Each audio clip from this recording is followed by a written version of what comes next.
I'm Carl Azus for CNN Student News. We're back to our daily current events coverage today. We hope you enjoyed yesterday's look into the U.S. food industry. First up, fireworks and celebrations last night in Pyongyang, the capital of North Korea, criticism and warnings from the international community.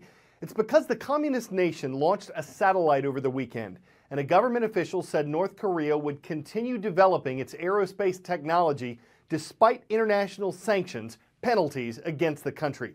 The United Nations Security Council, whose role is to maintain peace and international security, held a meeting afterward, an emergency meeting. It strongly spoke out against the launch and called it a clear threat. South Korea and the U.S., who are allies, said they'd speed up plans for a missile defense system in South Korea. Why such a strong reaction to a satellite launch? International condemnation is guaranteed, and yet North Korean leader Kim Jong-un still persists with satellite launches, which the West sees as veiled missile tests. Why? First of all, Pyongyang has never really allowed criticism or even UN sanctions to allow it to deviate from its chosen path. Kim Jong-un has inherited this space program from his father, the late Kim Jong-il, and he has accelerated the progress. He has pumped billions of dollars into this program. He has opened a new satellite control center, he has updated the launch site, and he's attempted 3 launches in just the last 4 years.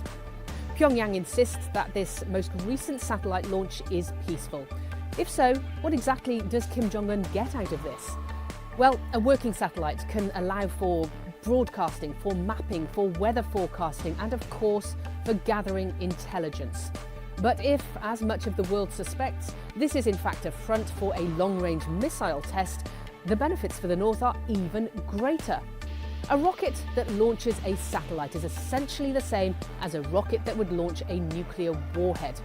To progress, you have to test, and Kim Jong-un's scientists would learn something very valuable from each and every satellite launch, even if it wasn't deemed a success.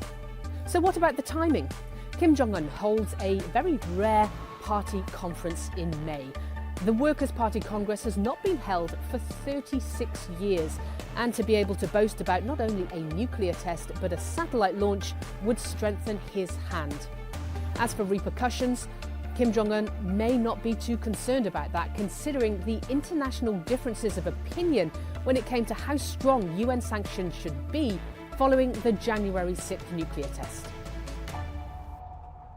Late last month, the U.S. Olympic Committee suggested that if athletes and workers are concerned about the Zika virus, they should consider skipping this year's Summer Olympics in Rio de Janeiro, Brazil. That's according to the Reuters news agency. It shows how seriously officials are concerned about the virus. Zika has been linked to microcephaly in newborn babies. The condition can cause abnormally small heads, severe developmental problems, and sometimes death.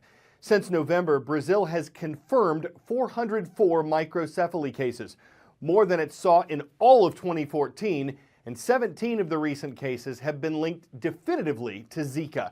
If officials are concerned about visitors to Rio, imagine what it's like for residents. Where you join me is a very fascinating place at this stage in the Zika outbreak. I don't know if you saw just behind me over the fence there, key parts of the Olympic Park here visible. That's where so many of the games will be occurring, but as has been the case in so many cities where preparations have to be made for the Olympics, a lot of life is being cleared out of the way to make space. Now, you can see there actually how stunning and beautiful it used to be, a quiet lake here, but these are the people who wanted to stay. They've been offered money, we're told, to leave, but they refuse, saying this has been their home for decades. They don't want to go anywhere. But now there is a new hazard because some of the construction work here, the demolishing of the old homes, has left flat land that they say has got stagnant pools of water on it into which mosquitoes have in fact found homes. Now, they have, of course, as I say, been offers to move them away, and in fact we're told that rubble was dumped on a previous pool of stagnant water. But this is the kind of example of the sort of problems that they're going to be facing ahead of the Olympics.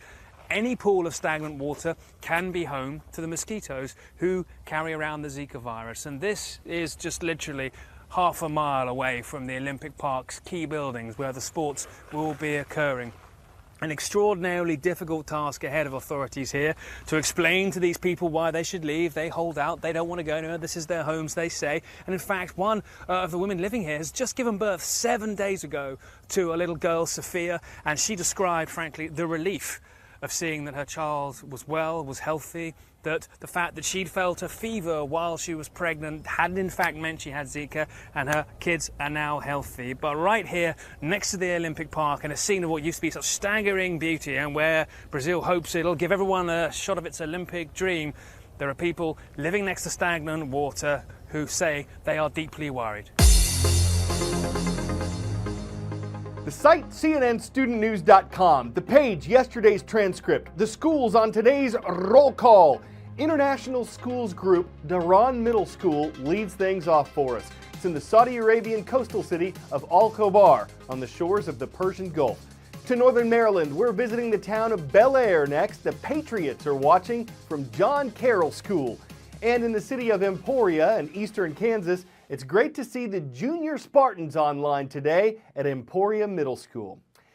Big day in New Hampshire. The U.S. state is holding its primaries right now. These are votes that'll help determine which one Republican and which one Democrat will eventually appear on the presidential ballot this November. There are 9 Republicans currently seeking their party's nomination. There are 2 Democrats seeking their party's nomination. And though New Hampshire holds the second state contest, it's the first primary because the events in Iowa last week are caucuses. Some New Hampshire communities started voting at midnight, and candidates who win in places like Dixville Notch can make headlines in the morning papers and gain a bit of momentum as the rest of the state votes. American democracy is full of interesting traditions. One of our favorites is midnight voting far in the reaches of the North Country of New Hampshire. And every 4 years, candidates flock up here. 3 towns in New Hampshire are planning to do midnight votes this year. All of the towns have less than 100 people living in them, and all voters have to be accounted for. They start the votes at midnight, and they end in just a couple of minutes. But when you wake up the next morning, you can find out who won the first in the nation primary voting. For years, midnight voting at Dixville Notch was held at the Balsams Hotel and Resort, but that shut down in 2011, leading a lot of people to fear that it could be the end of midnight voting because there weren't that many people that lived in Dixville Notch anymore.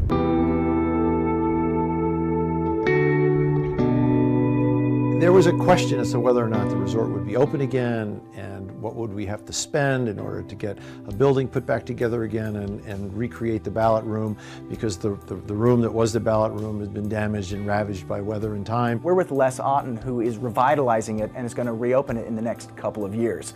But even though it's been shut down, they've still continued the tradition of voting at midnight. What you learn when you come up here is that democracy doesn't look the same way as it does all over the country. People live up here, and they love it. What we might be used to in other parts of the country with town halls and voting in booths and libraries and schools, here they do it in people's homes. And what we're seeing is democracy being played out on a national stage by a very small group of people. With these other towns coming in, is there any fear that they will be the ones to carry the mantle and not this place? Well, no, not at all. I mean, I think that the fact that they're coming in is exactly what you want to have happen. This should be contagious.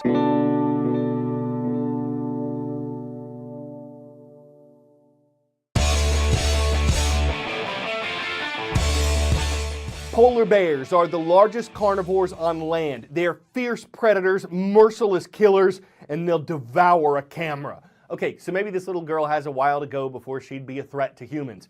In fact, she's being raised by humans at the Columbus Zoo because her mother was taking long breaks from caring for her. Her father's named Nanook, her mother's named Aurora, so the public voted and named her Nora. Many folks have never seen something like her before. She's neither fierce nor merciless, just simply too cute to ignore. Will she be dangerous one day? It's plausible, but the close-ups are anything but polarizing. She's a sweet and raw sight. I'm Carl Azuz. Come on back tomorrow.